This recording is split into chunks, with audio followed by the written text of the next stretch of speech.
know, yeah.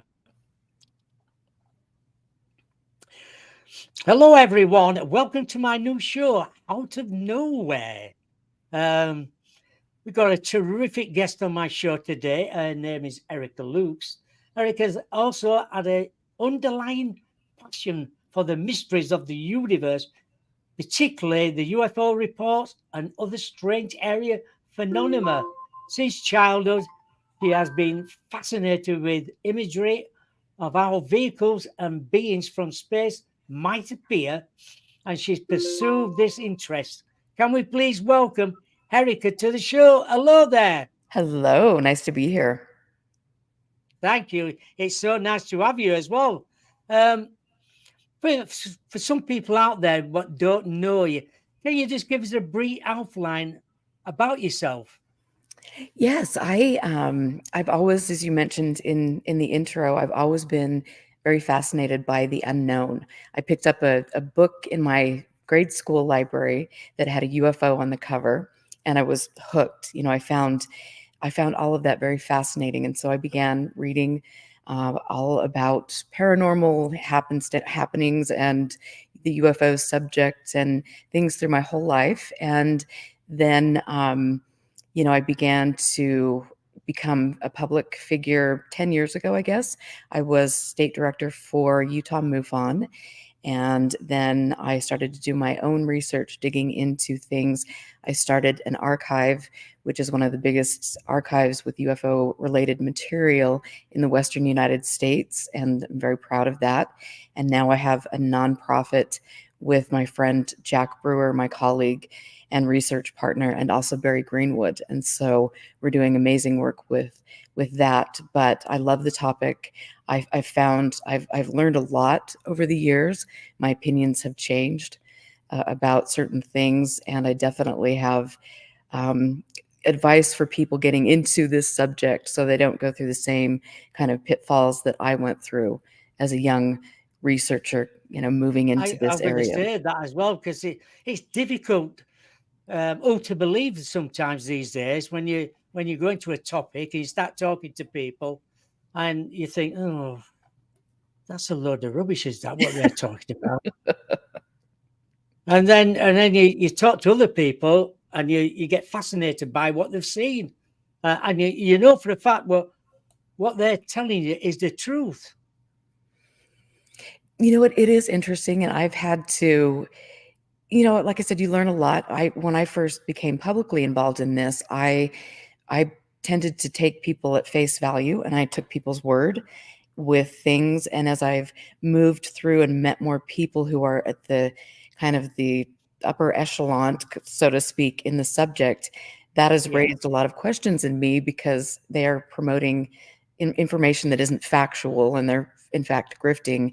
And I think that does a great disservice to people like yourself and myself and people listening that actually want to learn something and are willing to say, what I know now is might not be what I know when my knowledge base expands, but this is a fun, passionate thing to do. And you just need to make sure you're picking the right people to learn from.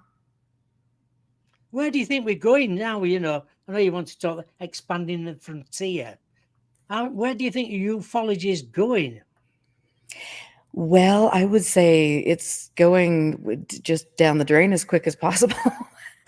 And I think it's sad. I mean, there are, I shouldn't be so negative, but I think what's going on, especially in the United States, is all about politics, and it's steering a narrative, and it has nothing to do with factual information or scientific research. And I think the David Grush case, he, Jeremy Corbell, people like that are promoting things that just aren't factual.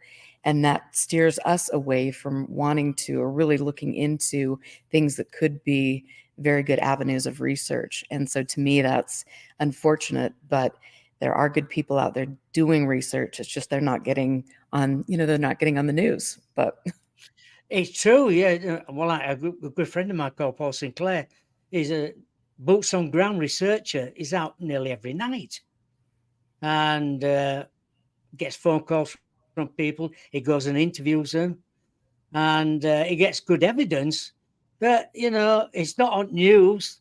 They don't get anywhere. Um, but he's a very private person as well, like, so he's not bothered about limelight. He just wants to know the truth. And I think that's so great. I mean, it should be a fun and empowering thing to do. Like I love learning. I bought a couple telescopes a few years back. I love astronomy. I love hanging out with people that can point to different things up in the sky and say, "This is what you're looking at." I love learning about, flight corridors for airports. Like we've got the Salt Lake International Airport here. I love learning about, aerospace and technology and all of these things.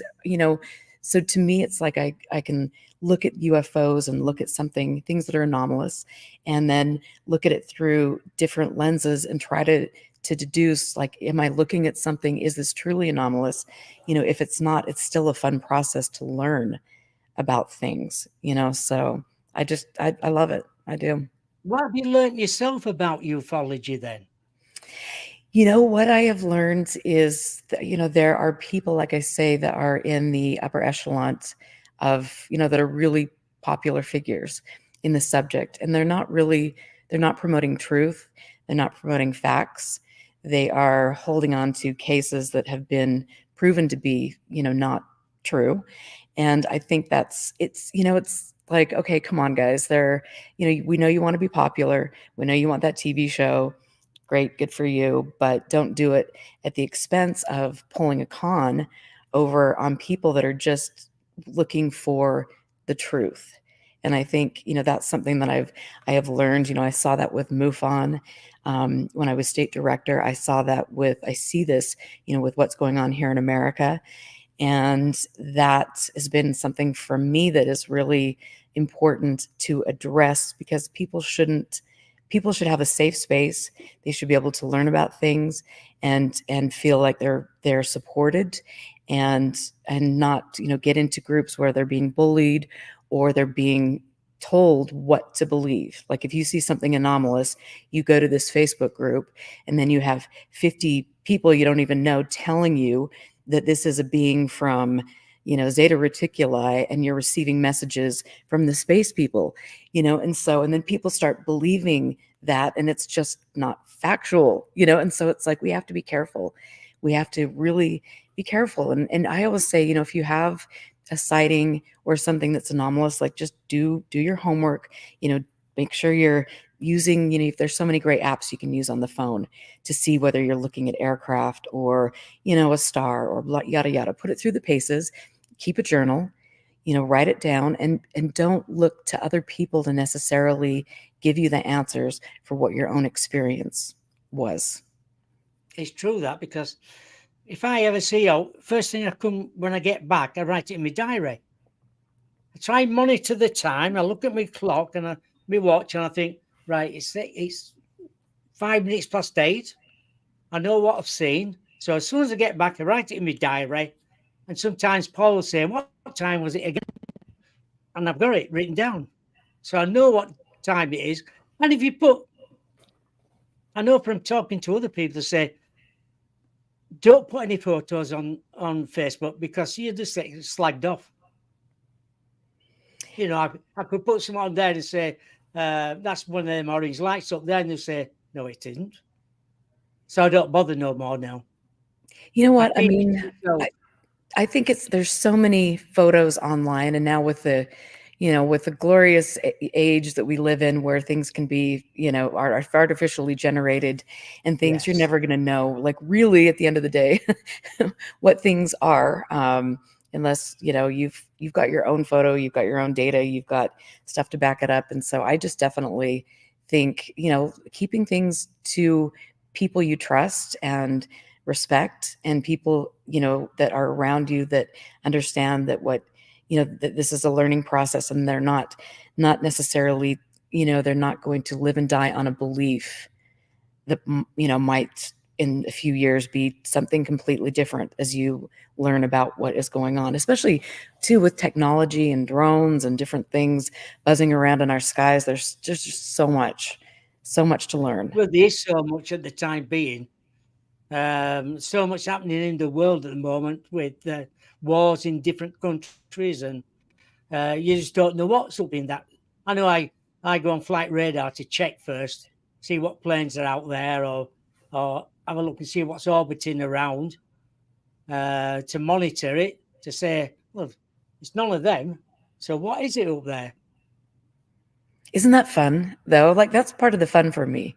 Like, learning about all of this stuff. It's cool. And then when you find something that, you put through the paces and you can't explain, then, you can again keep your diary and go back and I don't know, it's a really it should be a fun process. And so I Well, it's funny admire you because for keeping it fun. Steph just wrote something, so I'll just put it up there. She said, I've started researching with my local area. By starting point is looking into local myths, legends, and historical accounts of strange phenomena. That's great stuff. I mean, that's so much fun too. Like I think everybody should do that in their local communities because there's so many myths and folklores and strange accounts. Like here we have the Great Salt Lake here, and there have been reports for over 100 years of strange lights and apparitions and things, and it really is neat to get those all into one place, just to preserve that kind of oral history. So that's awesome Yeah. stuff. Well, I think, what advice would you give to people who are just starting out then?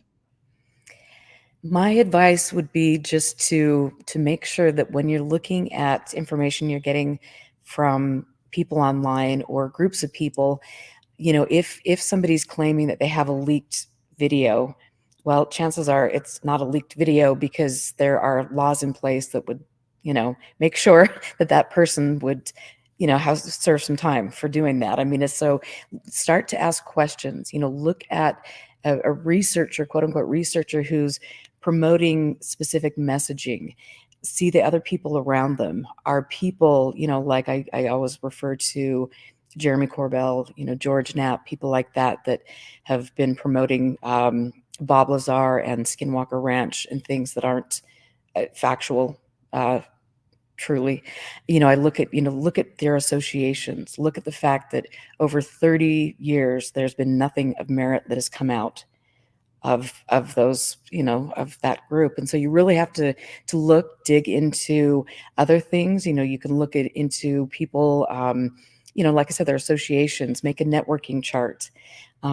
Just realize that everything has to have proof. You really need you need that proof. And if somebody is spinning a narrative, they're going to do what this group has done, which is like, oh, wait a minute, well, next year something else is going to come out, and well, okay, a disclosure is coming, but it's going to be in 2050. So they keep the dangling carrot to keep you interested, and then to keep you away from your own journey of exploring, something that is potentially unknown. So like, just don't even, just forget about that stuff. Have your own experience. Find people that in your local communities, and really and form a group. I just think those are really. I think that's a good thing to do because it keeps you, I think, in a healthier mental space as well. So that's my advice. Yeah, and did you work for MUFON originally then? Hmm. Yes. How did you find that network? Oh Lord, that's a great question. I had a sighting that I couldn't explain at that time, and so I just started looking around on the internet and found first Peter Davenport's site, and then I found MUFON, and our chapter was pretty much defunct at the time. Before Elaine Douglas, who's since passed, was really the spearhead of Utah MUFON. But I worked with a couple people here to start the chapter up, and then was with MUFON. I can't remember, maybe for a couple years. I had a one, maybe longer than that, but I had a really great case that we investigated that made international news. It was about an airline flight, 434, that was coming from Philadelphia to San Francisco, and somebody in the crew had said that they were observing a light that was allegedly keeping pace with the plane. So I worked with a couple other researchers. We did a FOIA request for FAA data. And when we analyzed the data was very unusual, and so that was a great case. It was one of the top 10 cases for MUFON, and there was a lot of other information that went along with it. So it was a great investigation. And then I started to ask questions about why information in the MUFON database was disappearing, why people didn't have, like state directors, didn't have access to things when they should, in my opinion, and why after Oh, 50 plus years there was never anything that was groundbreaking that came out of the organization. So I started asking questions, and then I decided to resign with my assistant state director. So it was an interesting time period. yeah. It sounds sounds as though they don't want it putting out there. I know in the UK we never ever hardly hear anything on BBC One or some of the news channels. They don't like talking about it. It's like they've been banned to say something. Very rare the morning papers. It might be, I think it's the Star or the Sun. They're not the mainstream papers, but they might write something. But usually, if they're going to interview you, I would say don't get interviewed by them because they'll just make stories up. Well, and I think too, they glom onto the talking heads in the UFO world. And as I've mentioned multiple times, since we started talking, like the talking heads are not truthful. And so it's unfortunate that the subject does get out into the media and that the people that are being interviewed have an agenda, and it's not transparency or truth or really credible scientific research. So I think that's unfortunate, but hopefully, the more I can be active, the more Jack and I can do with our organization, we can create a team of people who hopefully the media can turn to get good information instead of stories that are, made up, basically. If anybody's got any questions, just put it in capitals in the chat room, and I will ask Erica the question, whatever you put out there. So, what are you looking into now then? I am looking into, so right now I've got a few things on the docket. Jack and I are doing a series of Freedom of Information Act requests for information about specific UFO cults and figures in the UFO subject over the history of that. And then we're writing articles where we've really done a deep dive into Skinwalker Ranch and Bigelow and the current owner. And then if you want to go to expandingfrontiersresearch.org to check out what we've written, it's really it gives you good information, factual information, and I think it's incredibly important for people to see.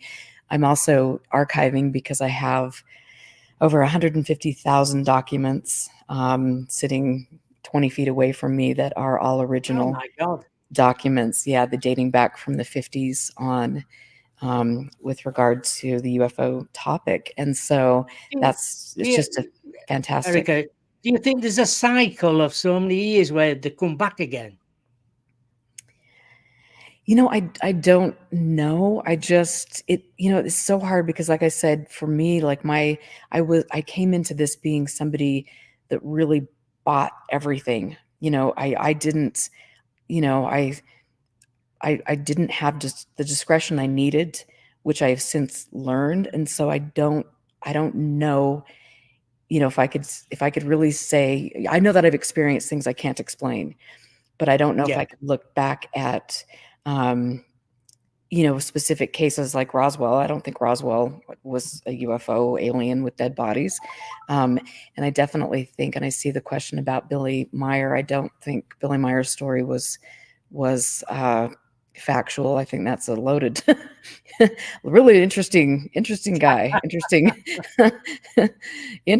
interesting. But yeah, I don't put much stock into the Billy Meyer story. But what about you? What do you think, Billy Meyer?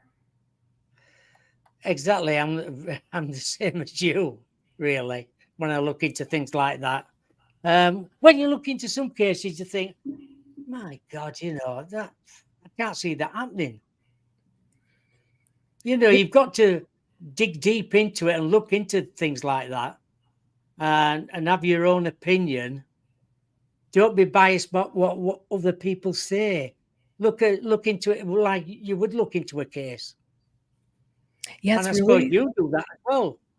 yeah, and I love it. I love being a detective and looking into to things and it's been, like I said, it's just I've learned so much and about things that I never would have expected, with the Bob Bigelow and his political connections over here and some of the reasons that he would have to promote conspiracy theories and things that's been very fascinating to me. But it's I don't I went over to Norway, and I think you and I talked about this the last time I was on your show, because I'd gone over, I think, before I was on your show. But, Yes. that was a really wonderful experience to go over there to Hessdalen to see some of the scientists from France, from Italy, there were German students there, university students putting in instrumentation, and to just watch the kids, they're not kids, the young adults that were in the science camp with Oxford University, and to watch them using science to try to identify and collect data on something that is potentially anomalous. Like that was really a cool experience to me. And so those types of things and seeing people use science is really because you should, that was such a great thing. And it kind of that's one of those highlights for me that helps me when I'm looking at Skinwalker Ranch and these other places and just thinking what a load of rubbish, that Hessdalen, has given me a little bit of light in that regard. Do you think TV has spoiled a lot of them places like that? Because it's like people don't realize. Um, I know about Skinwalker Ranch. It's filmed over years. You just don't film it, say, for 6 months or 3 months. It's been going for a long time. But I think TV emphasizes more on what it should be. I mean, these people I mean, they have to come up with stuff. That's the problem. They have to, they're out there, they've got a filming deadline. They've got people that are working for 8 weeks for production. And, I mean, as a result, things are made up to add value to the show. And that's unfortunate. I think, Skinwalker Ranch has always been a place where tall tales have been spun. You look at the Native American lore that George Knapp and Colm Kelleher put out about the place, and guess what? We've got the Skinwalker which is a Navajo Dene uh, belief, but it has nothing to do with the Utes, and that's Ute tribal land around that area. There was no one can really seriously say where the Navajo curse story came from, other than George Knapp making it up. So you start to look at these things and ask questions, and it's like, really? And then you watch the show and you just think, well, I guess there's a reason these guys are going around shooting their little rockets up to the alleged spaceship, which wouldn't be my first choice anyway. I don't know if you've ever seen the show, but it's like, oh my lord. Yes, I have. Yeah, I've seen it. I've watched it all. I've got my own opinions, and and I think viewing figures are something else, because it's got to keep going and going and going. And there'll be another series after this one, and another series, and just keep shooting. Well, there's only so much you can watch the same narrative play out with nothing. I mean, it's yeah. I mean, good for them for making a show out of nothing. That does Oh, take true. talent. When we look, do you think, when you look at some of these films like Star Trek and some of the new stuff what's coming out, do you think the government get involved to say about what's going to happen in the future? I mean, there is, I mean, absolutely evidence that the intelligence community is involved with the media in some relation, um, to steer the narrative, to promote propaganda, whatever. I think that's always that's the way it's been for quite some time. I don't know, how much of that is geared towards the UFO topic. I also think it's interesting too with media. You have a lot of people that own media companies now that are, billionaires that have political agendas. And those agendas are to make more money and get more tax breaks for them. And by doing so, you have to pick specific candidates and steer a narrative. And when you own a media company, you can put out what you want, again, to shape the belief systems of people. And so I think that that's, something also to kind of, just be aware of when it comes to media and messaging.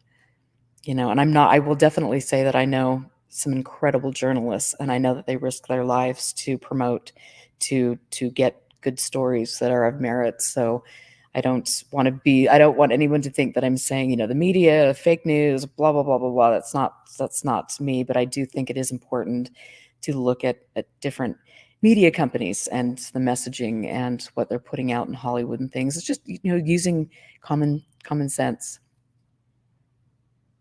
Exactly. Do you think we'll ever get disclosure then? You know what? I think the disclosure movement is is a um, is a great myth, money making for some people. It's I don't think the government. I really don't think the government knows what's going on. Um, if anything, I don't. I think that disclosure would definitely not be coming from the people that are pretending that they're disclosing things, though. you know, I think it's a work in progress, as I Do you saw think over in. do you think aliens will show us first before disclosure? I don't know because it's so hard to say. And if there was another, if we had extraterrestrial like a visitation, would it be something that we could even fathom? Could we even see it? Could we even sense it? Would that be, I think there's so many questions. I definitely would say, it raises questions to me to see that people are, saying that the aliens that are here are blonde haired, blue eyed, tall white people. I think, well, that's a little odd, but whatever. I mean, I just don't. Would we even have the ability to grasp it? I don't know. So Did Eisenhower meet with them? no, no. There's loads of theories, but he met them and they said, we'll go out with you. Like, we'll give you technology if we can take beings. Yeah, that's another great example of a tall tale. In, I just, yeah, not, yeah, I don't not believe in that one. So, and sorry Yeah, if anybody out there does. but that's been going out for years. Where we've got all this technology from. You know, I remember when TVs were massive, big as that, but they're as wide as that at back, and then all of a sudden they went so thin in a matter of years. Where do you think that technology came from? From the human mind. I think that people, we don't give ourselves enough credit for, our brilliance. I mean, just look at what's happened. I mean, we have made huge leaps in technology, in the past Yeah. 100 years, and I think that that's just human ingenuity. And yeah, I don't think it was. And I know that there have been rumors. I think was it Phil Corso, said that night vision technology came from extraterrestrials and yada yada yada. And it's just like, okay, if that's what you're saying, prove it. You can't, you didn't. It's again just another tall tale. But human beings are, we've created a lot of incredible things. So, and hopefully we'll continue to do that. But There's a question from Ralph Winter. I'll put it up there and then you can see it.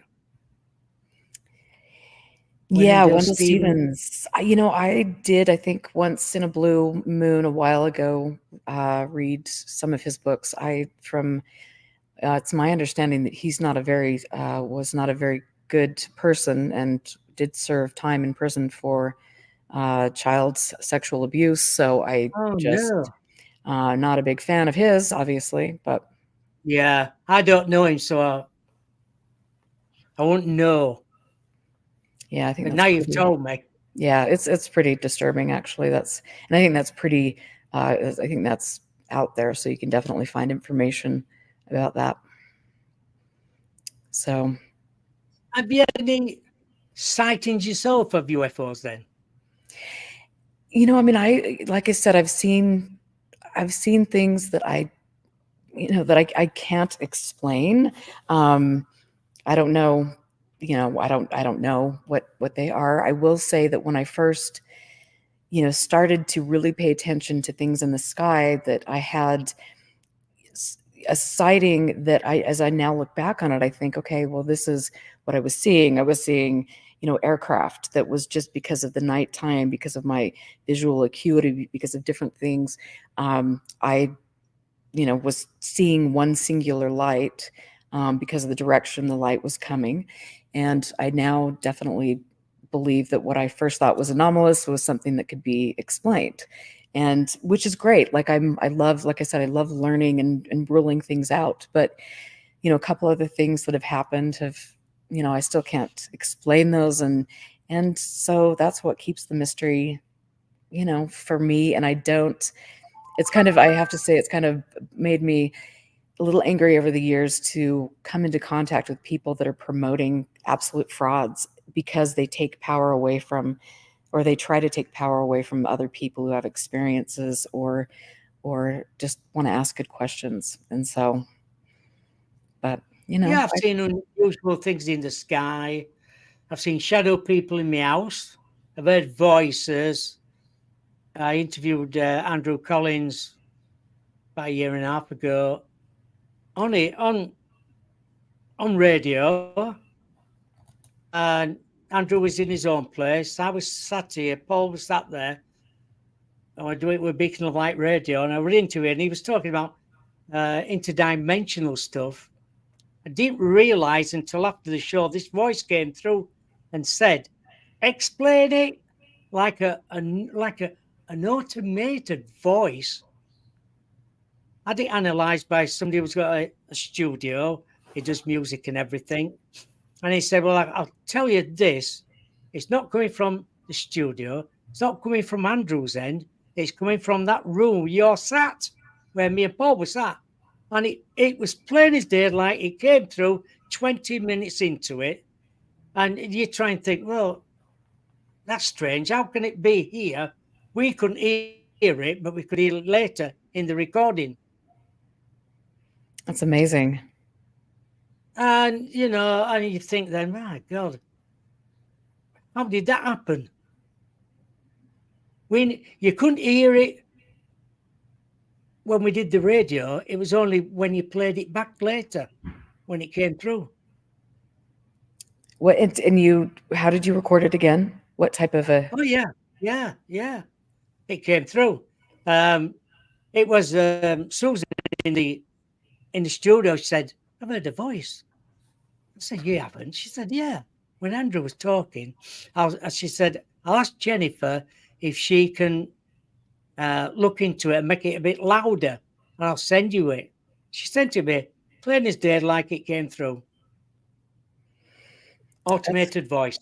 That is so fascinating. I had a friend, I have a friend, and he was a musician. He is a musician, and he he had a similar his friend had a similar experience when they were recording, in the recording studio. And unfortunately, the tape that they captured, allegedly captured this voice on, they couldn't end up finding, which is really sad. But I mean, it's interesting stories, and you hear about EVPs and different work that people do in regard to that. And so it's again, it's just like it's like all of it's fascinating. And That's then this bird sanctuary. We were up there in daylight, and I'm interested in birds as well. And I got my camera. I'm saying, "What's that over there?" And he said, "I think it's a kestrel." So I took a photo. Alongside the hill, not about 300 yards away, I saw this black object. I thought, I'll take a photo of that. When I looked at it, I said, "Look at this, Paul." And we looked over it, it vanished, gone. So in 3 or 4 minutes, Paul walked straight over. I said, "Stop." He said, "There's nothing here." Don't know what I took. I've still got the photo. And it looked like something bending over, quite big. And I thought, did I just catch something? What, just coming to the real world from another world? I just don't know. Nobody seems to know what it is. Still got the photo. I'll have to send it you. Yeah, I'd love to see it. And it's amazing. Paul went, "Why didn't you tell me?" I said, "Well, by the time I took the photo of the bird, took that, I said, Paul, come in, have a look at this. I've got a camera like him where you can zoom in." And it vanished. Walked over, stop, nothing there, gone. Whatever it was like like a wormhole had opened up and then gone again. It's got lines round it. Strange, very strange photo, like one in a million. Oh, I can't wait to see it. It never happened again, probably. So when I'm up in that area, I'm always taking photos around, even if there's no there, because you never know what you're going to pick up. No, you don't. You don't. You definitely don't. And it's always good to have a camera handy. I mean, I always, and luckily with our phones, we've got one attached to our hip at all times too. But getting I'll good tell you, photos, I'll tell you that's what. Another thing is as well is you might be looking at something, bloody hell, and you forget to get your phone out, or you haven't got your camera ready, and by the time you're going to take a photo, it's gone out, gone. That's happened a few times. That has, I where think. you're too involved in looking at something. Well, it's difficult too to capture, especially the photos at night, because they end up looking like blurry lights, that can be okay. These are airplane, what they can be dismissed very easily because that's something that you see, you can go out and see, a lot every night. But I think taking photos under pressure and trying to, especially if you've got a small object that you're trying to keep, track of, it's a difficult thing to do. So, I mean, in 2017, we saw Black Panther. There's no such things in the UK. We don't have Black Panthers. We saw it on we're going home one night from the bird sanctuary on the main road going down. And we didn't have cameras. He haven't got a camera in his car because it's quite an old car as well, unfortunately. My camera was in my pocket and we were talking between ourselves because something had happened up there, what we'd seen. And we're just going down. He went, bloody Black Panther there in the middle of the road, wow. right in front of us. 10 seconds would have probably hit it. That's Oh how my close gosh. it got to. And it went into side of bush, gone through. I go out at car, silly me, looking at bush. I don't know what I did it for. It's a Black Blue Panther. Wow. And we got back in. I thought, what's the chance of seeing something like that in a night in October? I Oh, think it was 28th of October, 2017. wow. That must have been pretty What's the chance shocking. of that? I know in the 70s, I think it was 1972, you wasn't allowed to have animals, anything like that. You had to hand them back to a zoo. Before that, you could have a pet. And I think a lot of people just went to wild place and just let the animals loose. But how long does a panther live? This is 2017. That would be Been loads interesting. of sightings. been loads of sightings of the black panther. A lot of dog walks on the morning because we're near where besides being near the sea, there's lots of green places to go. And they said, "Oh, I've seen that in the field. Never bothered. I've just called the dog back and said, get here." Don't know what it is, but it looked black. It looked like a panther. Oh wow, Still what a get sightings today, and it just makes you wonder what is out there. How can they survive? I know. Well, I What mean, do they live off? luckily they have great instincts and predatory skills, and so who knows what little dogs have been or animals have been, you know. But it It is just makes you interesting. wonder what do they feed on? Where do they live? Uh, why don't you see them all the time? It's. Did you check the papers or check any place around there to see if they'd had any animals were like that? No, no, we've done that and nothing at all.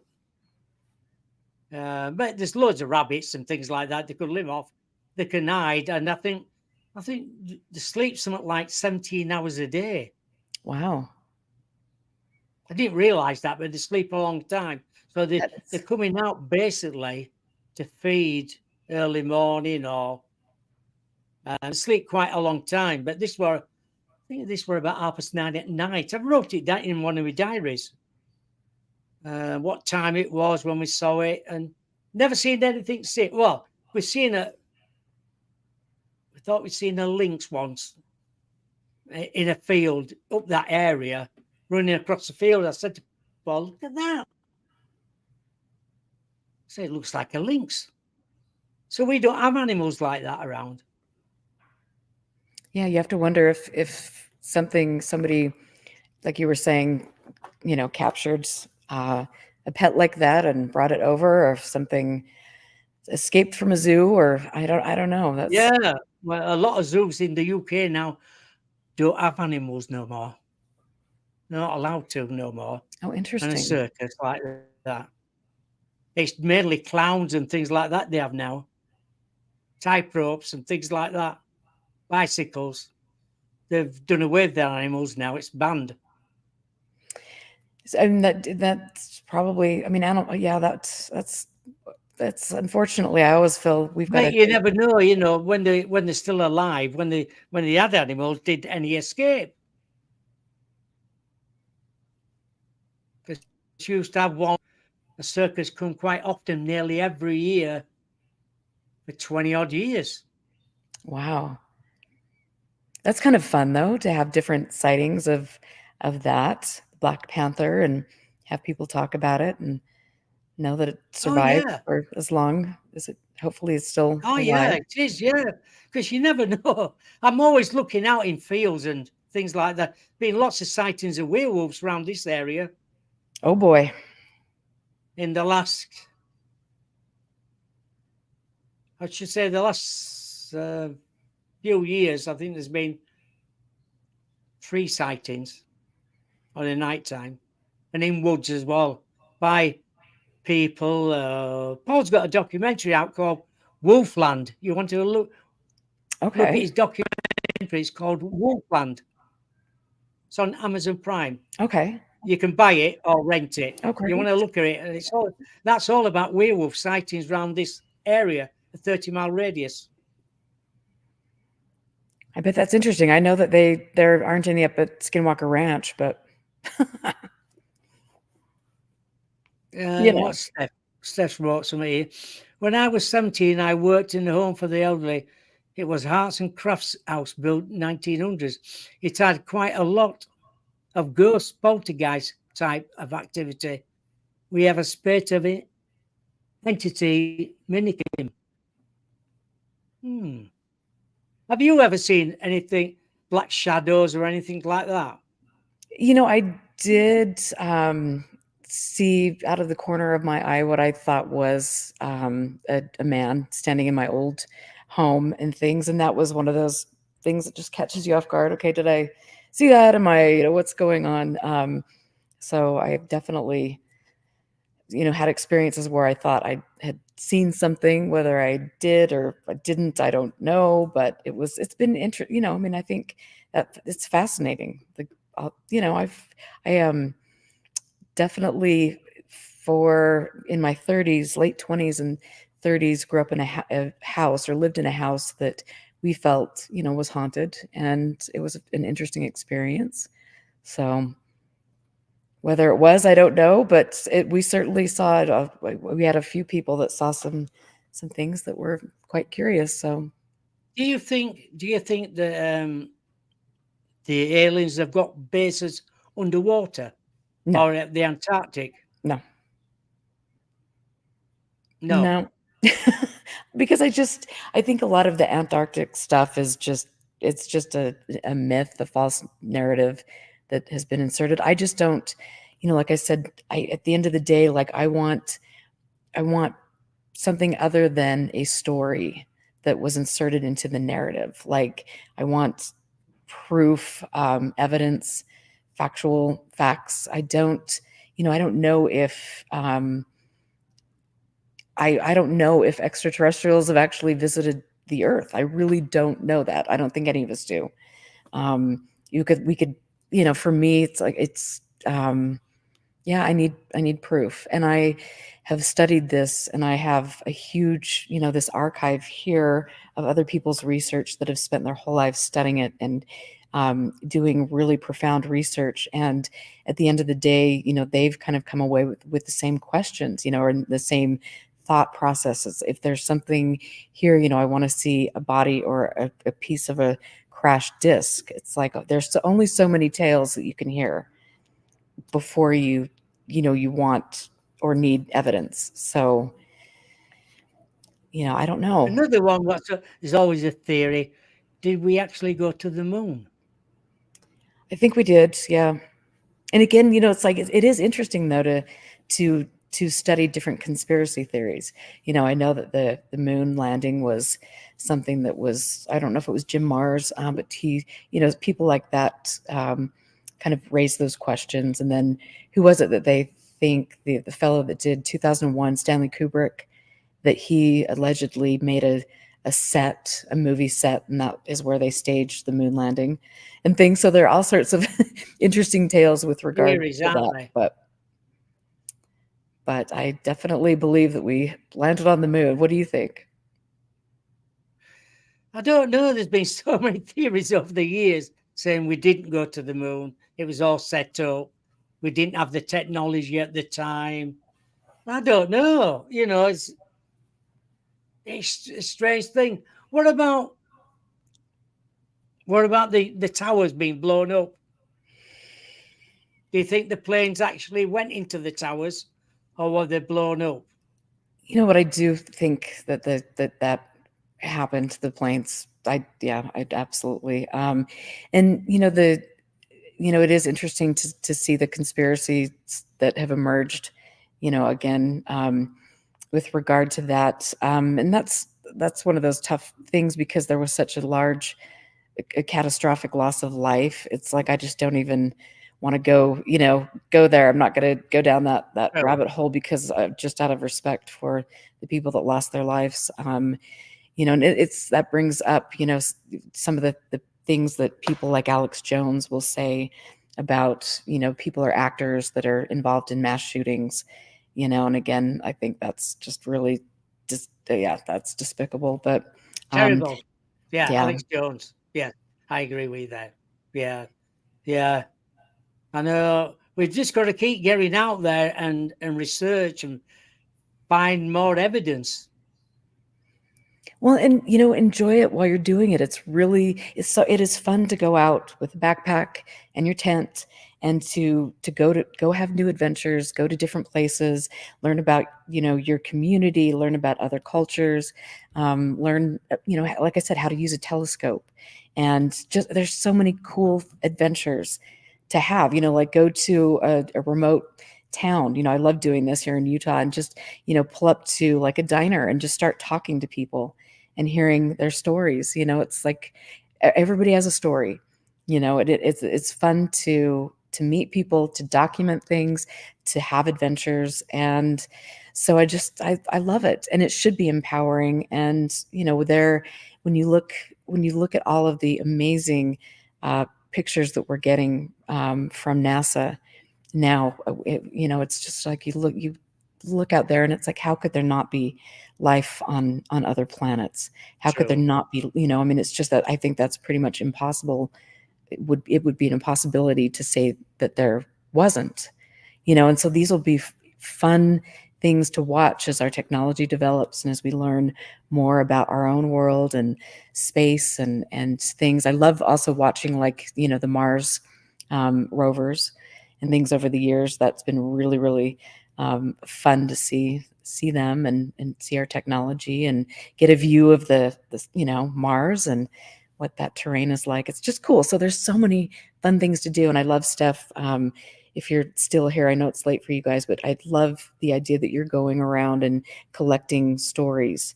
And for me, going to the local library is just I love it. We've got some really cool collections here, and so I'm constantly doing that and putting things together, and it's fun. So empower yourself and just know that there are some pitfalls, and make sure that you don't spend a lot of time on social media and getting pushed into social media groups where you don't really know who the moderator is, and you're getting information from people who you don't know who they are. I think that can be very dangerous and for people. So just make sure you're paying attention to things and being smart and keeping a diary. I think those are all great things to Well, do. I know in America there's lots of sightings of Bigfoot. What's your angle on Bigfoot then? Um, Is it a again, creature? that's interesting. I mean, are there things on our planet that we have yet to discover? Yes, there are. Could there be, a big hairy man hanging out in the, in the woods? I can't say no, because, like I said, there's so many things we don't even know about our own So planet. many people have seen things like this. Genuine people as well as said, I've seen it. You know, I know where it is. I've seen it in my own eyes walking around. Like in the UK, there's people seeing these werewolves. I interviewed a guy, me and Paul, I think it was in lockdown. So that was 2021, 22. We'd gone out in lockdown to the cliffs and we parked at a friend's farm. And he said, oh, yeah, you can walk through here. So we walked down the bottom and we got us cameras ready and everything. And he said, Paul, there's a guy just walking at the back of us with a dog. So anyway, he came down. He said, what are you looking for? What kind of bird you looking for? And I thought, it's not the same, but we're looking for things in the sky. Because a lot of people just look at you strange. And I said, Yes. oh, we're looking for something entirely different. He said, well, I'm just going to walk my dog down there. I'll be back in an hour. Anyway, he came back and he said, have you seen that sea eagle? I went, no, no, no, no.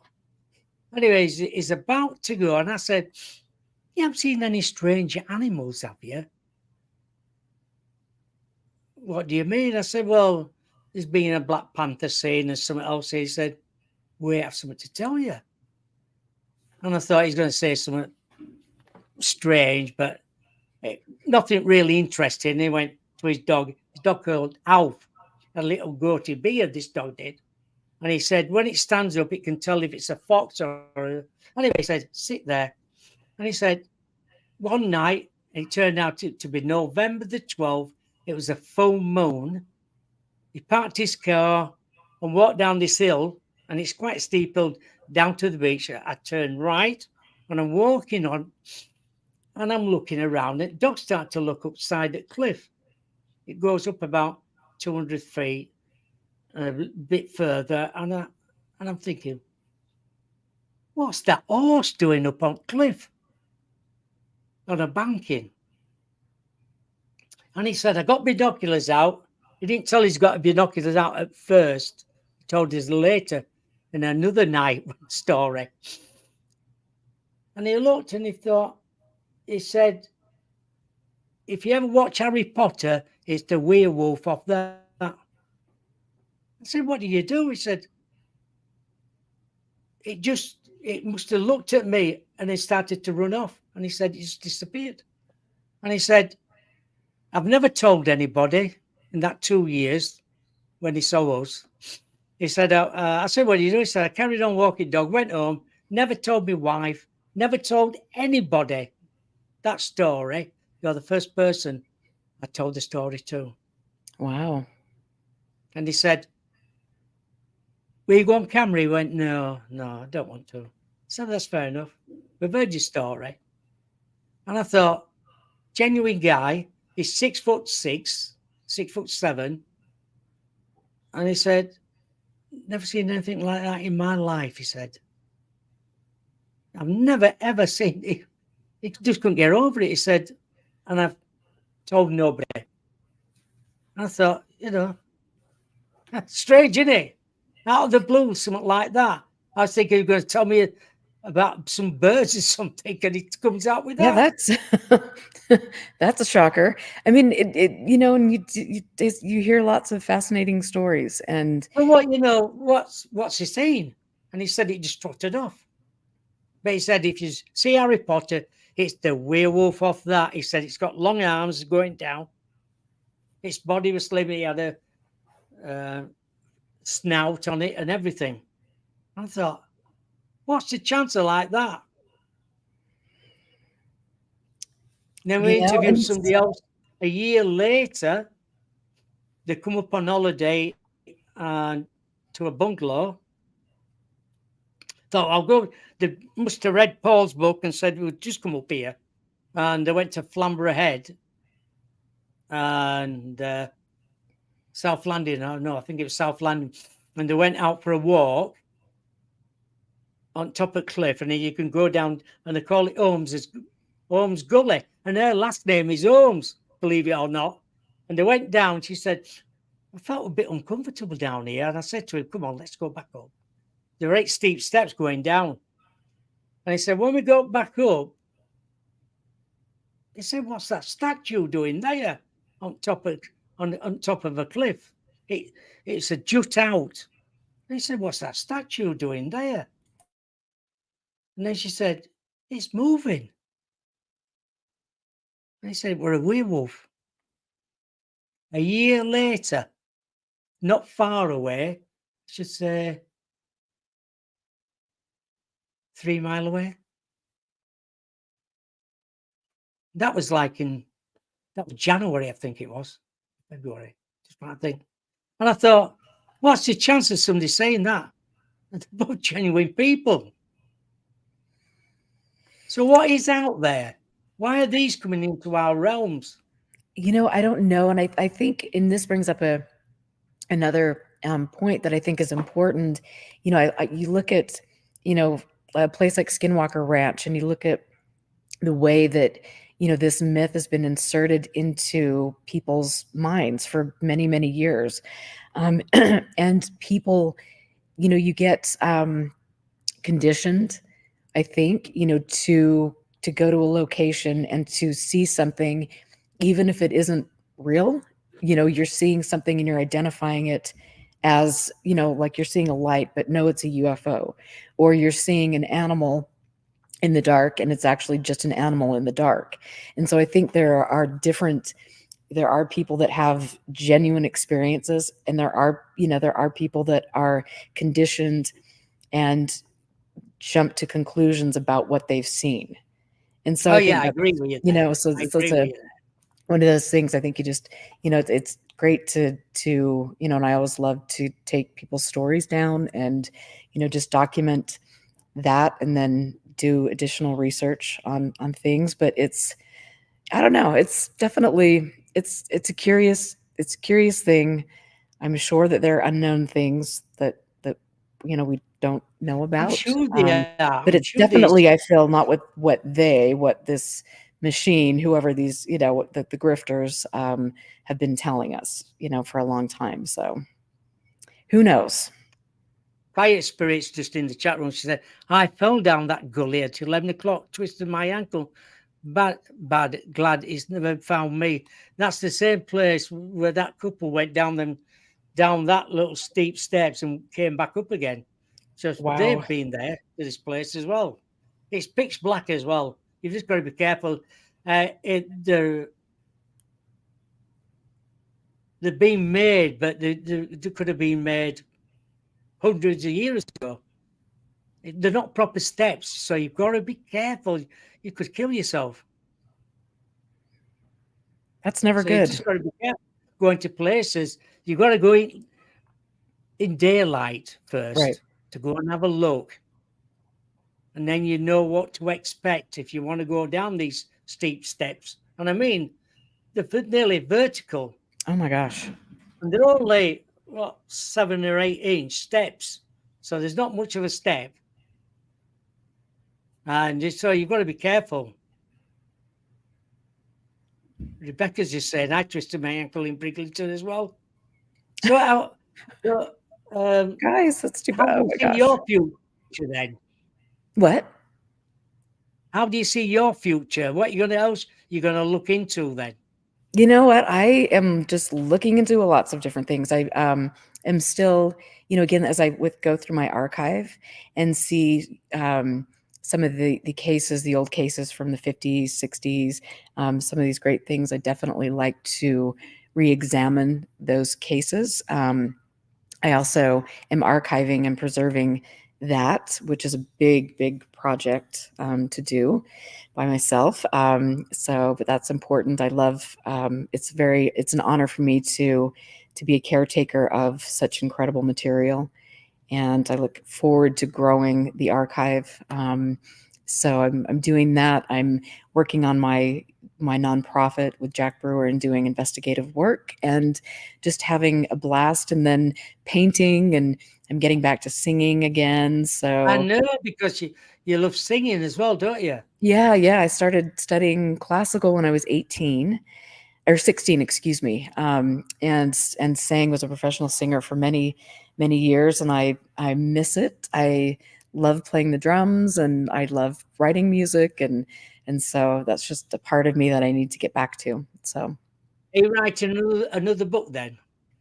you know what? I That's been in my mind. I think if I did anything, because I've got so much material that is on video, that it might be a better avenue for me to do like a documentary, so but either Yeah. one, I definitely think there are a lot of stories to tell, a lot of experiences that I've had, in my lifetime. And so, and I know that Gordon Lore, my dear friend who passed away, we he passed away before we could get our book released. And so another goal I need to really set is to make sure that Gordon's book, which was an autobiography of about myself, that gets published. So I need to get that out there, and there's just so much to do. And yes, I am a And fellow drummer. I'm not a fellow. But yeah, I mean, well, the drummer there. never mind. I love to drum. I Yeah, love it. I love it. So that's great. Erica, and do you do your own podcast as well? I do every Friday night at 5 o'clock my time, Mountain Standard Time. I do a 2 hour show called Expanding Frontiers. It used to be UFO Classified, but now I'm kind of branching out and interviewing people on a little wider variety of topics, and it's so much fun. I love talking to people, like yourself. I love hearing people's stories and educating, myself and other people.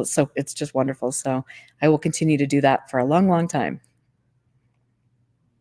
I know Alice is just saying there. Yes, back in the 70s, someone who lives near me had 2 lions. Oh Oh my wow. God.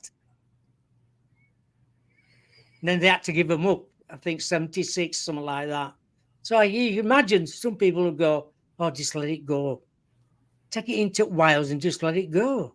Well, not a good plan, but No, I wouldn't say so.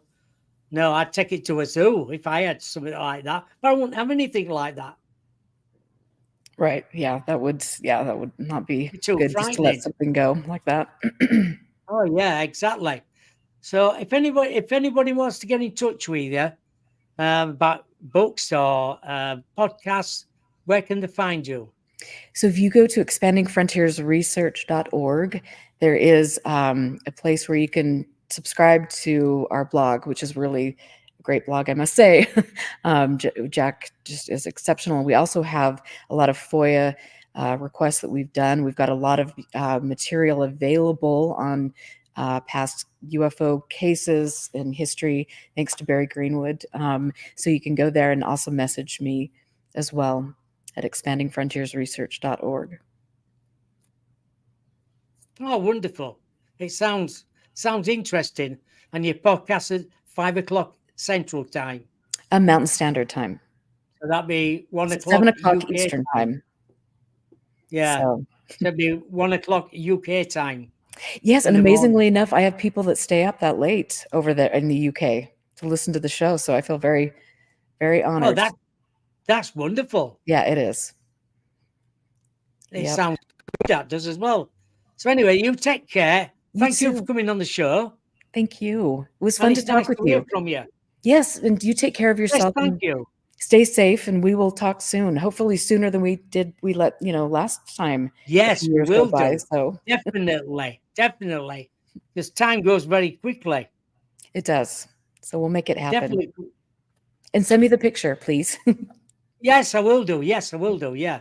Yeah, Thank fine. you. Yeah. Yes, thank you. Thank you to Alison, Rebecca, Diane, Janet, Steph, everybody in the chat room. It's so nice for people to get in there and ask questions for Erica as well. Yeah, thank you guys. My guest this Friday is, I think it's Sarara and Kadia. She's a psychic medium from UK. She's on, so that's Friday, 2nd of February, 3 o'clock Eastern, 12 o'clock Pacific, and 8 p.m. in the UK. So, anyway, so have a lovely week. Take care. Take care. And I won't leave it too late this time to get you back on again, Thank you. Erica. Take care. I'll talk to you Thank soon. you. Thank you. Bye. Bye-bye. Take care. Bye.